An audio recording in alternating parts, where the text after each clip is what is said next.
nagtitiwala sa ABS-CBN News and Current Affairs.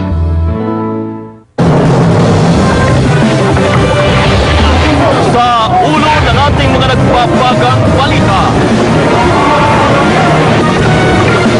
opisyal na bilang ng patay sa lindol at tsunami sa Japan, mahigit 1,006 na. Pero ang bilang pinangangambahang tataas pa. Bahagi ng nuclear power plant sa Japan sumabog. Klase sinuspindi sa ilang eskwelahan dahil sa nakakaalarmang text tungkol sa amunay pagtama ng radiation sa bansa. Text message tungkol sa amunay pag-abot sa Pilipinas ng radiation mula sa Japan, gaano katotoo? Kwento ng ilang nakaligtas sa tsunami sa Japan, tutukan.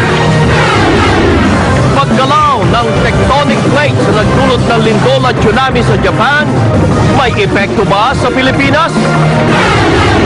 Simbahan may panawagan sa sunod-sunod na trahedyang magaganap sa mundo. Dalawang mag-asawang doktor, 2 anak at 2 kasambahay patay sa sunog sa Quezon City. Pacquiao nagsimula ng mag-training sa Baguio para sa laban kay Mosley. Askal sasagrupa sa matinding lamig sa kanilang laban sa Mongolia. Tell me that I'm not the only one. At Japanese-American singer na si Marie Digby, tinawagan kaagad ni Sam Milby ng magkalindol sa Japan.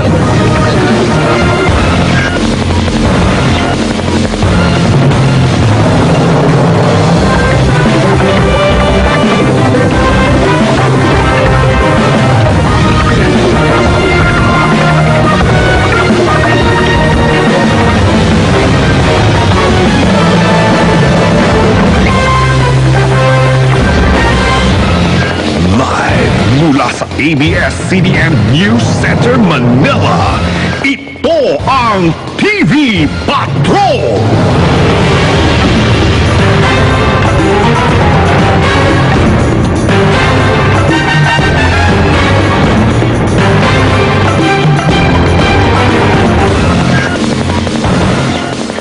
Bayan, walang sapat na kataga para ilarawan ang matinding pinsalang iniwan ng maladilubyong lindol at tsunami sa Japan.